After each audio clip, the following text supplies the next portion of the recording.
અને આ બેનો રહ્યા ને એ ગમે એ જાતનું બધું દુઃખ ભૂલી જાય, દરેકે દરેક દુઃખ બેનો ભૂલી જાય, પણ બાજુવાળીની ત્યાં એનું વાસણ ગયું હોય ને એ કોઈ દી બેનો ન ભૂલે. એને યાદ જ હોય, એકાદી ખાલી ચમચી લઈ ગઈ હોય ને. હા, એક જણો રહ્યો ને એને ચમચી જોતાય નહોતું આવડતું. એનો ભાઈબંધ ગયેલા ચમચી જોતા નથી આવડતું તો કે ના, એ કે નથી થતું, એ કે મને કે વાસણ ઉટકતા જ ન આવડે.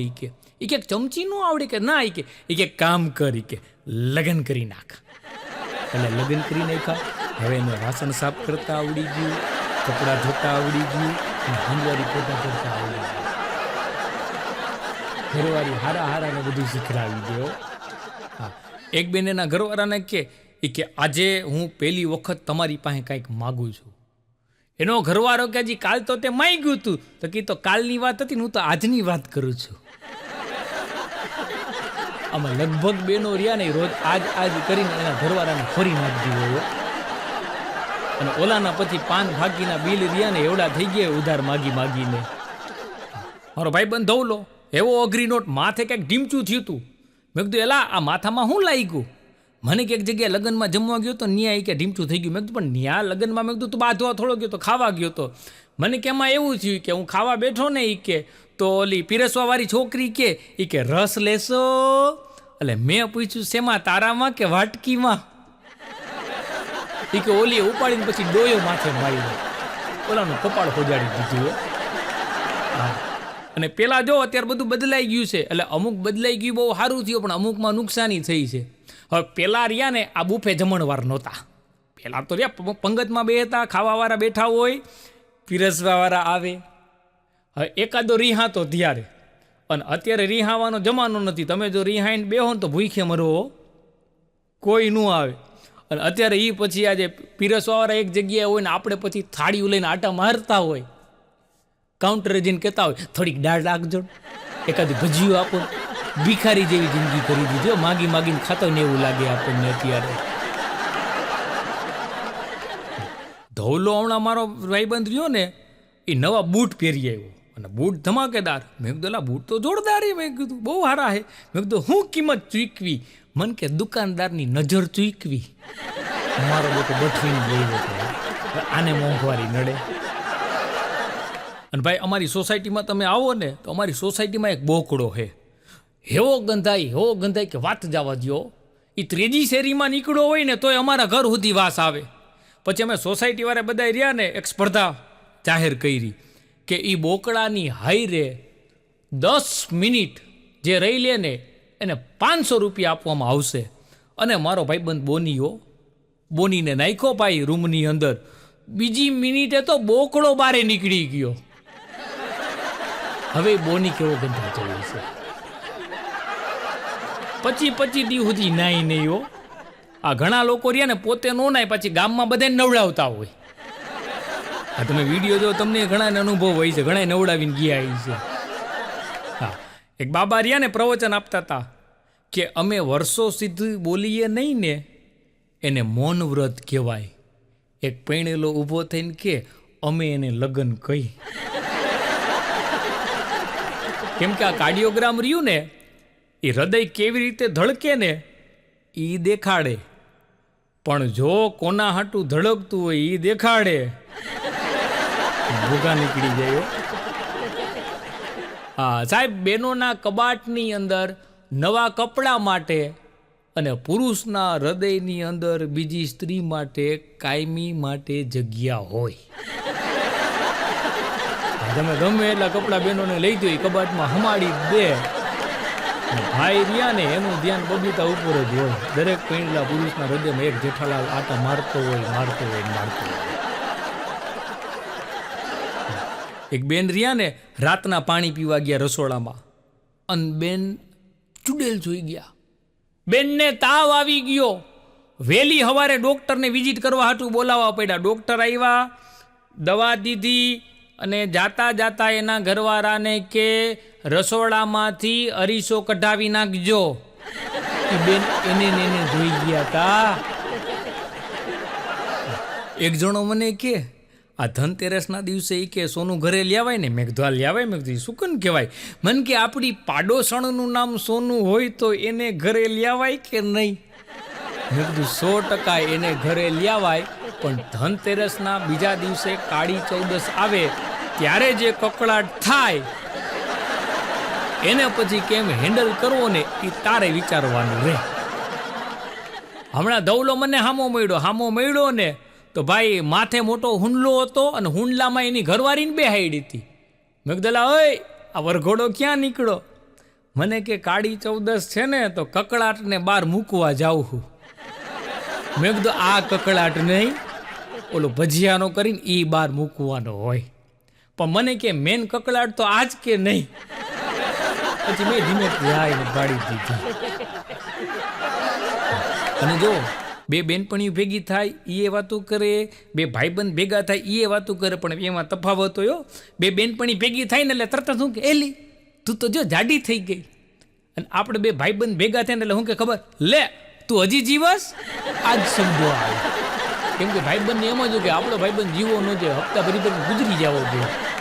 અને છોકરીઓનું દિલ રહ્યું ને એ પાણી જેવું હોય, અને છોકરાઓનું દિલ રહ્યું ને એ મોબાઈલ જેવું. મોબાઈલ પાણીમાં પડે કે મોબાઈલ ઉપર પાણી પડે, બગડે નુકસાન તો મોબાઈલને જ થાય. એમાં કાંઈ એવું હોય નહીં. આ જુવાનિયા રહ્યા ને, અત્યારના જુવાનિયા તો હર અઠવાડિયે નવા પ્રેમમાં પડે. કોલેજમાં જઈને આપણે કહીને મેં એક જણાને પૂછ્યું, મેં કીધું એલા તે ક્યારે પ્રેમ કર્યો? મને કે હર વખતે મેં જ કર્યો. અમુક વન વેમાં જ આવેલા જતા હોય. હા, બે પ્રકારે લગ્ન થાય. એક પ્રેમ કરી અને પછી લગ્ન થાય, અને બીજો પ્રકાર લગ્ન કરી અને પછી પ્રેમ થાય. પણ બેયમાં ઝઘડો રહ્યો ને એ કોમન છે. એક ભાઈ રહ્યા ને બહુ નાસ્તિક હતા. અમુક પુરુષો બહુ નાસ્તિક હોય. એટલે એની ઘરવાળી રહીને એક બાબા પાસે લઈ ગઈ. એ કે અમારો ઘરવાળો બહુ નાસ્તિક છે. એ કે એટલે એ પૂછ્યું કેટલુંક નાસ્તિક છે? એ કે એને એની જિંદગીમાં કોઈ ભગવાનનું નામ જ નથી લીધું, કે એ માનતો જ નથી ભગવાનમાં, કે અતિશય નાસ્તિક છે. આ બાબા કે એ કે હવે ઘરે પાછા જાઓ ને તો ડ્રાઇવિંગ સીટ ઉપર તમે બેસજો ને તમે ગાડી હલાવજો, હવ હારાવાના થઈ જાય. ઘરે પહોંચ્યો ને તો ઓલા ભાઈ આખી હનુમાન ચાલીસા 20 વખત બોલ્યો. હવે ઓલી બાઈ કેમ ગાડી હલાવતી એ છે?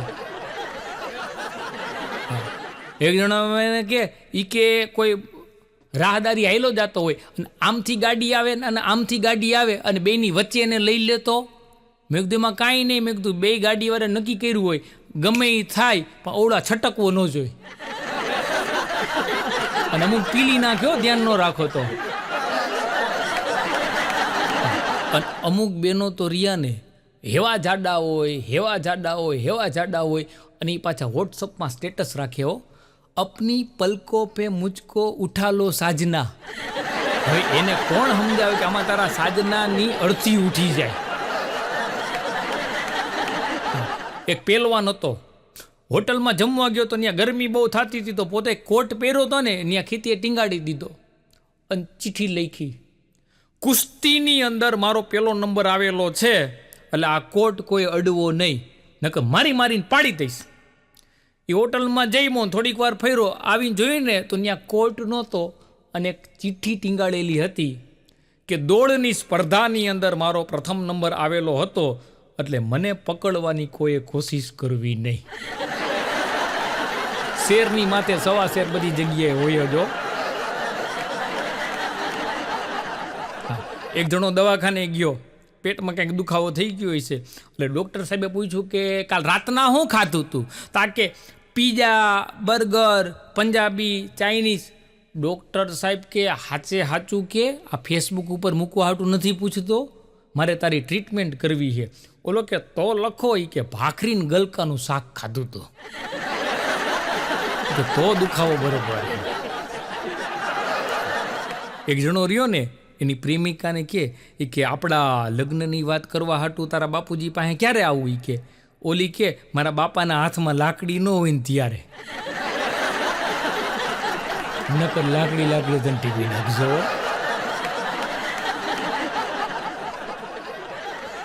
એક જણો રહ્યો ને એક ભાઈની દુકાને ગયો તો ત્યાં બોરી પડી ને બોરી ઉપર બેહવા જતો હતો. દુકાનદાર કે રેવા દ્યો, એના ઉપર બેહતા નહીં. બોલો કે કાં ફુગા હે કે તો ફાટી જા હે. અવડા કે ના ના એ કે ખીલા હે. આ વીટનો પ્રકાર હતો. ઘણા અત્યારે સમજ્યા હે, ઘણાને કાલ બાથરૂમમાં નાતા નાતા સમજ્યા હે.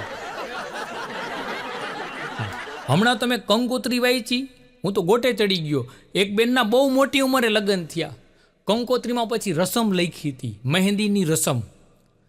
માથામાં મૂકવાની સાંજે 7:30 વાગે અને હાથમાં મૂકવાની સાંજના 8:30 વાગે. એટલે ટાઈમસર સાહેબ ગોઠવાઈ જવું, નકર પછી એને આવી રસમો બબે કરવી પડે. માથામાં મહેંદી મુકાવી પડે ને હાથમાં મુકાવી પડે. એક જગ્યાએ તો દીકરો દીકરીવાળા ગયા ને પ્રસંગની વાત ચાલુ હતી. પછી દીકરીવાળાએ કીધું કે અમને તમારો દીકરો ગમતો નથી. તો દીકરાવાળા કે ગમતો તો અમને નથી, તો હું અમારે ઘરમાંથી કાઢી નાખો. અને અમુકના છોકરા હોય એવા બાપાને ઘૂમરે ચડાવતા હોય. બસમાં બે બેનો વાત કરતા હતા. એક બેન બીજી બેનને કે એલી તારો ઘરવાળો શું કરે? ઓલી કે મારું કયું. આને પછી મોંઘવારી નડે, આંગળી ઉપર નચાવતી હોય અમુક બાયું તેના ઘરવાળાને. હું ધવલો હમણાં હે ને અમારા ગામડે ગયા, તો ગામડે ગયા ને તો ત્યાં જાજરું શૌચાલય નહીં. એટલે મેં કીધું ધવલા, મેં કીધું આપણે સવારે હે ને ટોયલેટ જવા હતું વાડીમાં જવું જોઈએ. મને કે નહીં હો, આપણને ન ફાવે. મેં કીધું હું આપણને ન ફાવે? અત્યાર સુધી આપણે ઘણી બધી જગ્યાએ ગયા હી અને આપણે બહાર જતા જ. મને કે ના હો ભાઈ, કે હમણાં જ છાપામાં એમાં હું કે વાંચતો હોઉં કે વૈજ્ઞાનિકો રહ્યા ને ઉપગ્રહ દ્વારા ઉપરથી તસવીર લે હે. મેં કીધું તું કાંઈ લોટો પકડીને બેઠો હોય ને તારા ફોટા નહીં લે ભાઈ. એ ચંદ્ર ઉપરથી હું દેખાય ને પૃથ્વી કેવી દેખાય ને એની તસવીર લે હે. મને કે તો બગડાટી બોલાઈ આવી. પછી અત્યારે શું થાય કે અમુક મા બાપ રહ્યા ને, હવે એ પૂરેપૂરું ગુજરાતીએ ન ભણ્યા હોય, પાછા પોતાના છોકરા થાય ને તો એને પાછા મીડિયમ ઇંગ્લિશમાં બેહાડવા હોય. તો એક બેનના લગ્ન થયા, લગ્ન પછી છોકરો થયો ને તો એ બેન એના ઘરવાળાને કે આપણે આપણા છોકરાને હે ને મીડિયમ ઇંગ્લિશમાં ભણવા બેહાડવો હે. એનો ઘરવાળો કે ભાઈ રહેવા દે, એને પછી લેસન આપશે, હોમવર્ક કરાવશે કોણ?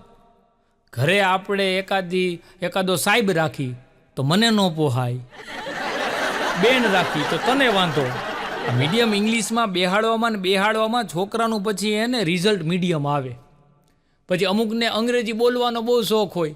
એક ભાઈ ઓફિસેથી આવ્યો ને તો એની ઘરવાળી તો તૈયાર થઈને ચટક બટક કરતા બહાર જતી હતી. એનો ઘરવાળો કે કઈ બાજુ વીપડી? અવડિયા કે મારી બેનપણીનું વેલ્ડિંગ છે. આ કે વેલ્ડિંગ નો કહેવાય, વેડિંગ કહેવાય.